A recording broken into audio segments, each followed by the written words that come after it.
Chapter 20. But who would have shot Merlin Griffiths and why?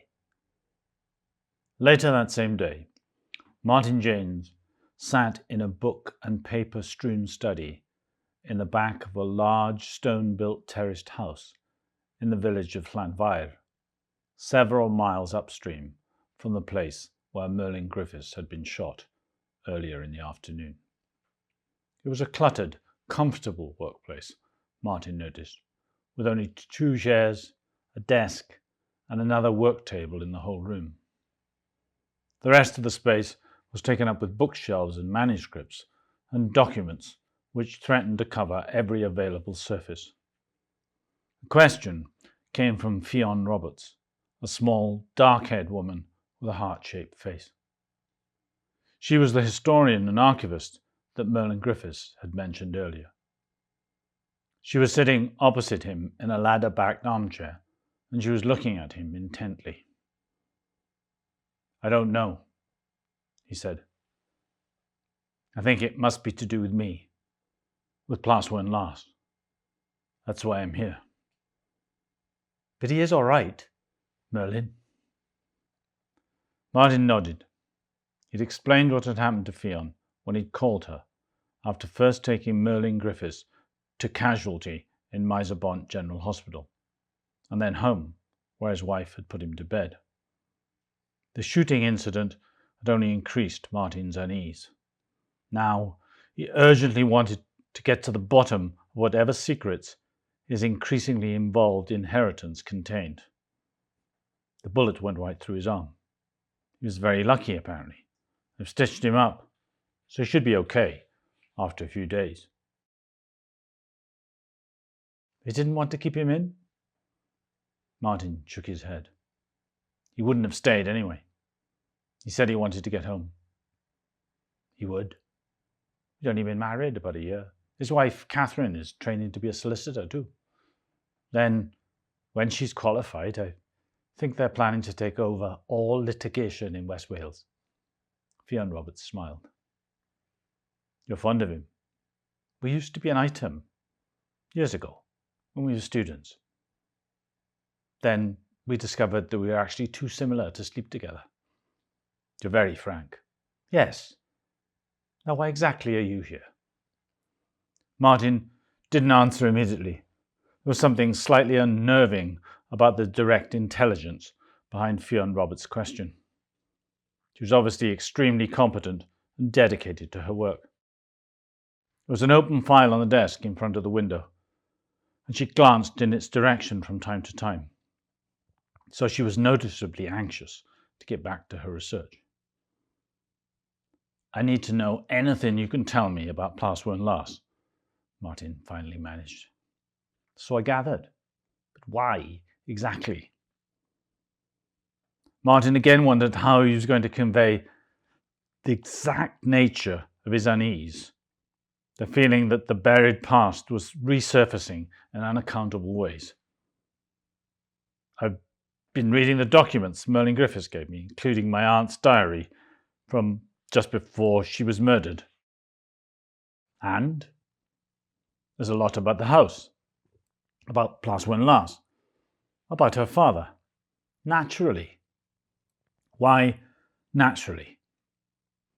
Ffion Roberts gestured to a pile of papers on her desk. He was one of the most successful sea traders in West Wales in the 19th century. His business stretched as far as South America. He's everywhere in the records. That long ago, Josiah James didn't have any children until he was 60. Your aunts were born in the 1860s, which, by the standards of the day, he was already an old man. And then he left them to go to America. Apparently.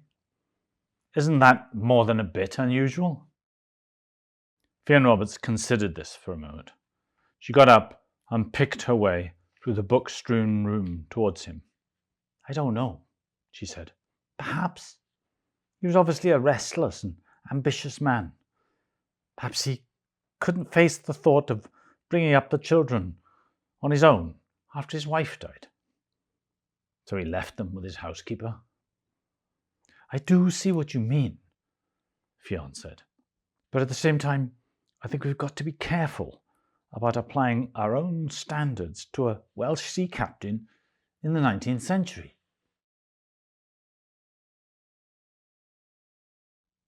And I thought he loved the house, Martin said.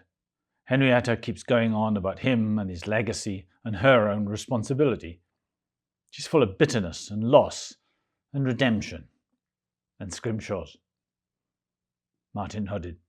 You've already read the diary, then? Of course. I started doing my doctorate on elements of Welsh classical design in country houses. It was in my Mr. Darcy period. Martin let me copy the papers and the diary from Plas Wern Las. It was only later I switched to the coastal trade. There was a sudden lull in the conversation, and for a moment Martin thought he was about to be dismissed. Then Ffion said, So you think that the attacks on Parker Merriam and Merlin might be linked with your own family history? I didn't say that exactly. You didn't need to. And somewhere you're wondering if all this has any connection with the accidental death of your own father. There was another silence, a longer one. Martin felt suddenly caught out. No one else had even come remotely close to this. It was as if questions that he was only just beginning to formulate were being wrenched from him and brought into the fading light. You're very sharp, he managed. Ffion Roberts turned on an angle-poised lamp that was clamped to her work desk. The bright light bounced off the book-lined walls and back into the room. And sometimes very blunt, she said, looking at him directly.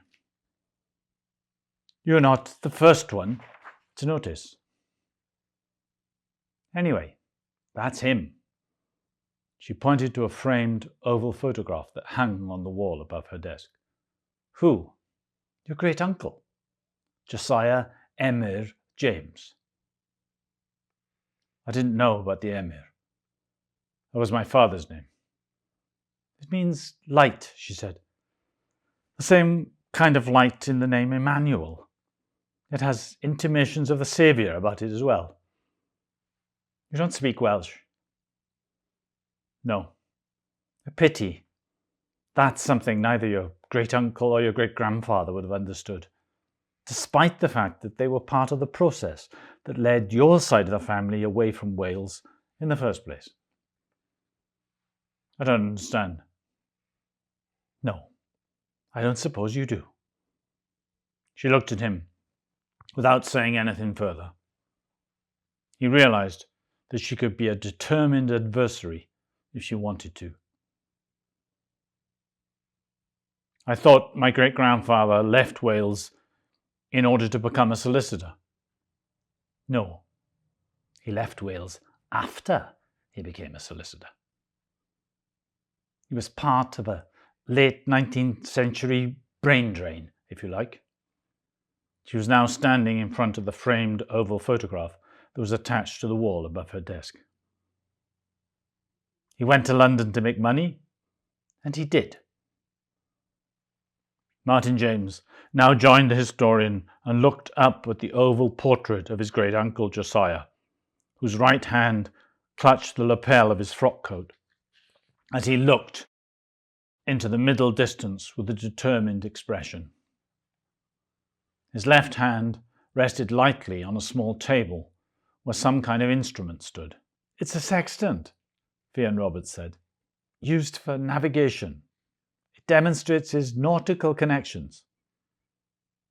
And he was the one who bought Plas Wern Las, the one Henrietta writes about. Ffion nodded. There were 3 brothers, she said. Josiah, then your great-grandfather Samuel, who became a solicitor, then the youngest, Caradog, who became a clergyman. Bit like Jane Austen in Wales, isn't it? I had no idea Martin began. But then, when his interest was aroused, Ffion interrupted him.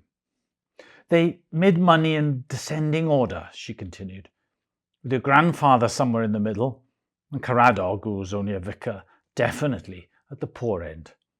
I don't think his descendants ever forgive him. I don't understand. Well, imagine how you feel if your second cousin inherited Plas Wern Las, and you'd lost your seat as a Conservative MP and were having trouble raising enough capital to make a success of your alternative technology company. I still don't get it. Well, I think you should. Wyndham Spencer James, your second cousin, is the brains behind Western Winds, the new AT company. But that's the company that made the offer for Plas Wern Las. Exactly. Do you mean Merlin Griffiths knew this all the time? Ffion nodded. Now do you see how incestuous it all is? But why didn't he tell me? Ffion Roberts smiled and shrugged, and then moved across to a cupboard beneath the bookshelves on the far wall, opened the door, and produced a bottle of wine, 2 glasses, and a corkscrew. It's an Argentinian Shiraz, she said, smiling at him. I keep a bottle for special occasions. Will you join me? I still don't get it. It was a half an hour or so later, and Martin James was now sitting on a slip-covered sofa in Ffion Roberts' small but pleasantly furnished lounge, sipping a glass of Shiraz. On the small wooden chest in front of them stood the wine bottle, accompanied by cheese and biscuits and some nuts. To his left was a perfectly proportioned pine desk, probably Victorian, he thought, and next to it stood a standard lamp made from an old photographic tripod. Get what exactly? Ffion Roberts sat opposite him in a matching chair. She seemed faintly amused. Why Merlin felt he couldn't tell me. Perhaps he felt it was a breach of confidentiality or trust business. He is very particular. But I'm the beneficiary. Exactly. What do you mean, exactly? I mean, decisions have to be made in your best interests. You don't have to know all the details. But he's younger than I am. He's not that young. He's the same age as me. Which is? You don't think I'm going to tell you everything on our first meeting, do you? Ffion Roberts smiled again, and then went over to a side table where an iPod and speakers lay discreetly camouflaged. He chose the track.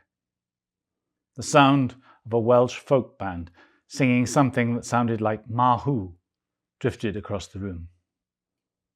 It's a homing call for oxen. She smiled at him enigmatically. Are you trying to tell me something, Ffion? Not yet, she said. I don't think we know each other well enough. On the drive back to Plas Wern Las, Martin wondered what Ffion Roberts had meant by her last remark. He found her attractive, certainly, but he was not drawn to her with the same kind of nervous compulsion that drew him to Samantha Merriam. And yet, at the same time, there was a deep, informed calm about her, which he thought came partly from the fact she was so well connected to the place where she both lived and worked. He liked that. He liked her and the fact she kept a portrait of his great-uncle above her desk. But what did that mean exactly? And what was the connection between Josiah James and Western Winds, if any? Why exactly did Wyndham Spencer James want control of Plas Wern Las? There was only one way to find out.